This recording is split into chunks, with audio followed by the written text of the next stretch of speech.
Greetings, I'm Barrett and welcome to Meet Me at the Table. We are going to start a playthrough of Nemesis and we're going to play it solo version. Now this is different from the campaign. This is going to be just a one-shot solo game. In this video, we're going to meet our unfortunate crew member and then we're also going to do a quick setup. Now there are some good setup videos out there already, so I'm just going to do one really quick and hopefully get it done fast so we can get to the action right away. So to set the game up and meet our crew member, I need you to meet me at the table.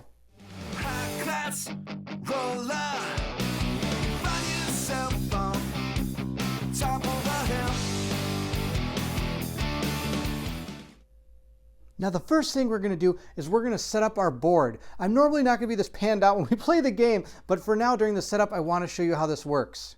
So the first thing we're going to do is shuffle all these 2 tiles and all these 1 tiles, and then we're going to put them down without looking at them on the different spaces. So this is a 2 and this is a 1, and through the power of the internet it's going to be done. Voila! We've got our rooms placed. Next we're going to place these exploration tokens down on each one of these without looking at it as well. I am going to show you one so you see what they actually are. These exploration tokens will tell you a few things. One is a number, if it'll focus. There it is, 3. That'll show you how many items you can find in the room that you flipped over. Also, it'll show a symbol as well, and each one of these will represent a certain thing that happens in the room. And we're going to go over those as we find them. So I'm going to mix up all of our exploration tokens and place them out. All right, we've placed our tokens down on the map. Now just to show you, there is a lot of replay value in the fact that you don't use all the tokens. So these 3 aren't even going to be used this game. The next thing we have to set up is our coordination deck. We've got a whole deck of cards here, and each one of these cards will send us to a different spot based on the marker. We're going to shuffle these up, and for example, I'll show you one. It shows that Earth would be A, Mars B, C is Venus, and D is deep space. Now if we mix these all together, you're never going to know which one you get, and all of them are going to be different. So we're going to put our coordinate card right here, and we're going to put our marker on B. So whatever B destination is in that deck, that's where the ship is traveling right now. In theory, our goal is Earth. Is that where it's going? Who knows? Next, we're going to put our escape pods down, and we're going to take 2 escape pods since we're playing a single player game. And we're going to put number 1 way up here and number 2 down here.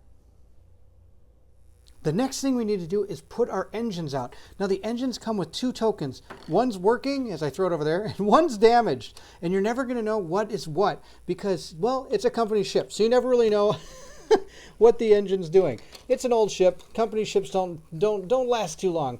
All right, so we're going to go ahead and put down 2 on each of these. Whichever one is facing up, or that's on top, I should say, is what the engine is actually doing. In order to find out what these engines are doing, we either have to go to the engine room and find out or find a room that will help us. With the board set up, we're going to move to our Intruder Board. Now our Intruder Board sets up, we're going to go ahead and take 3 of these. These are intruder weaknesses. At some point during the game, we might find a weakness for these intruders by bringing certain things to the laboratory and testing it or discovering it. So we're going to put 3 down. The 3 different things we can investigate are character corpses, intruder eggs, and intruder carcasses. Also, there's a nest somewhere on this ship, and there's 5 eggs in that nest. The next thing we're going to do is create the Intruder Bag. The Nemesis games comes with a nice bag that you can put tokens in that you're going to create. You're going to take a blank token, 4 larva tokens, 1 creeper token, 1 queen token, don't want to find her, and 3 adults. Now it is important to know not to look at the back of these tokens or to look at the back of any of the tokens that you have left over. We also add 1 adult token for each player, and there's only 1. I'll then put the rest of these tokens next to our Intruder Board. And then we're going to take all of these and put them into this bag. Now this bag is going to be our Intruder Bag, and we're going to use it to decide who actually is coming out to attack us, and also we're going to use it during the development phase of the game. Once you have your Intruder Board all set up with your Nemesis bag ready to go, you're also going to want to grab your contamination scanner and make sure it's close by because you're going to be scanning contamination cards during the game to find out if your hero becomes infected. Next, we're going to set up all our tokens, and then we're also going to set out our item cards too. There's 3 different kinds of items. There are green items, which are mainly going to be found for healing or medical purposes. There's just these item cards. They're used mainly, they're generic kind of cards. And then there's also more military type cards. So we're going to set those out. The final set of cards is going to be these crafting cards. Now these we don't have to shuffle because you can just make these cards if you have the right thing to do, or the right items in order to craft them. I'm going to show you one, for example, because I'm going to shuffle all these. So for example, these chemicals, it shows this symbol up here. If we find something else that works with this symbol, we can then craft the item. For example, we've got, for example, here's a Molotov cocktail. It uses this, and like that item showed, it had that symbol. So if we had both of those, we could go ahead and craft one of these items. All right, so we have all our items and all our tokens ready to go. The next thing we're going to do is put our time marker down, and it's going to start on 15. And then you're going to pass out one of these cards for each player in the game. Since there's only one, I'm just going to grab the one player out of here. And it says, your player 1. And this is your help card that's going to help you through the turn order. And normally this would also determine your character's turn order as well. After you determine the turn order, you're going to go ahead and pick your objective cards. Now there's many different objective cards. These are unique because they're solo co-op objectives. So I'm going to go ahead and you draw 2 of these objectives, and then you get to decide as the game goes which objective you're going to hope to accomplish. So let's see what objectives we have. Our first one is first contact protocol. At least 2 intruder weaknesses must be discovered. All right, that's one of our objectives we could do. The second one is cleanup crew. Send the signal and the nest must have been destroyed. Or send the signal and the ship must have been destroyed. All right, those are our 2 possible objectives that we could have. Next, you're going to find your card holder thingy that this game comes with, which is pretty cool. It says Nemesis on it. Now you're going to find the one with your number on it. You're going to flip it over so the number faces out. You're then going to put your card on there so you can actually see your turn order. But then during the game, if you ever pass your turn, you're going to put that up to show that you passed. So keeping it down might be a good way to start. The next thing you're going to do is go ahead and draft your characters. Now the character draft is going to be based on player order. So whoever the first player is going to go ahead and take 2 of these cards, and he or she will then determine which one they want, and they'll put the other one back in the deck and pass the deck to the next player.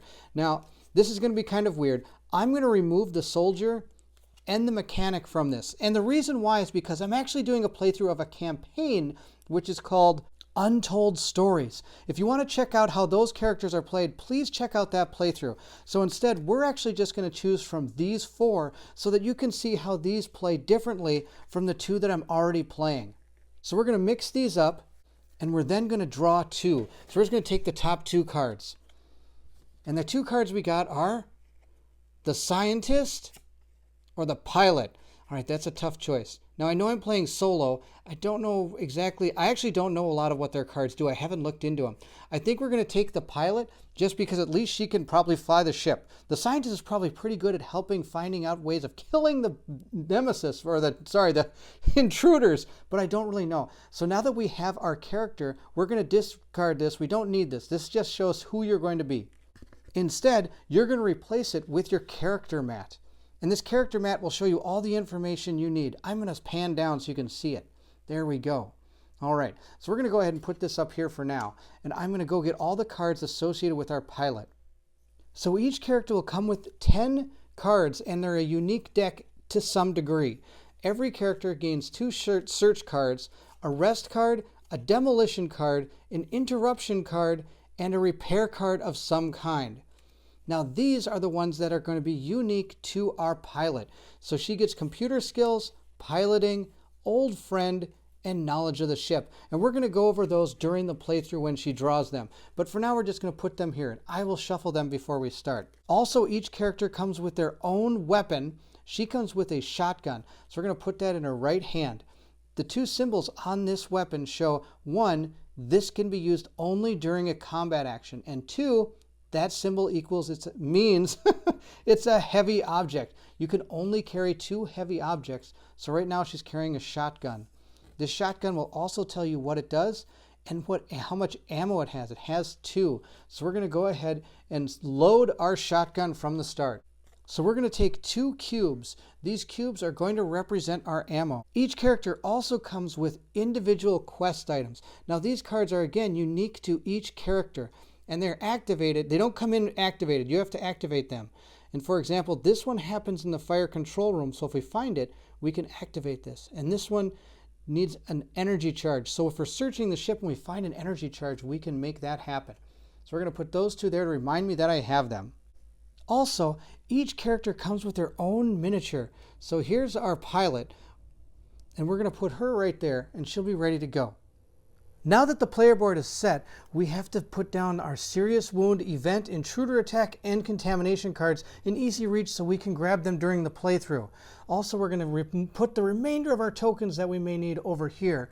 And then last but not least, we have to put our intruders out. Look at them all. Oh, they look so cool. All right, these guys are all part of the Sundrop Pledge. So that's why they're painted up the way they are. And after we get all your intruders set up, you have to set up your Awakened Realms Nemesis box.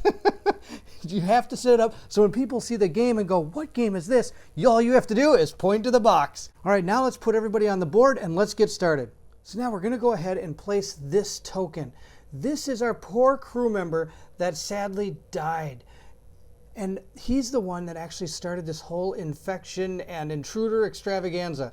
And last thing we're going to do is we're going to put our pilot out. She's awakening from her cryosleep. And she's going to go right here in the room. It doesn't matter where you put them in a room. There's no movement inside the room. The movement only takes place moving from corridor to corridor to actual rooms. So she's waking up from her cryosleep. And the way this works is she comes out of hypersleep with some sort of amnesia, which is why she doesn't exactly remember the entire layout of the ship. The things that she does remember is where the bridge is, where she can set the coordinates, and also she remembers where the engine rooms are. That's kind of the deal of how they explain why they're not actually knowing what the rooms or who's in the rooms or what the rooms are at all. So there we go. We've got our pilot ready to go. We've got our dead corpse here, and we're ready to start Nemesis, the solo playthrough. But before we take our first turn, this is where we're going to stop for now. Thank you so much for watching. I hope you enjoyed this. This is just a quick setup video, I know, but we're going to really get into the action in the next video. If you liked the video, go ahead and hit the like. If you also want to hit the subscribe button, and you can also hit the bell symbol, and that will tell you when the next video comes out. Please put anything in the comments below. I'd love to hear from everyone. Are you pumped for this game? Have you had a chance to play through this game? And if so, what did you think of it? Have you tried the solo or co-op version of this game? Or have you only played it through the semi-co-op version that is the actual way the base game was meant to be played? Will our brave pilot, apparently the only person that woke up out of hypersleep, going to make it through her solo adventure? To find out, I need you to meet me at the table.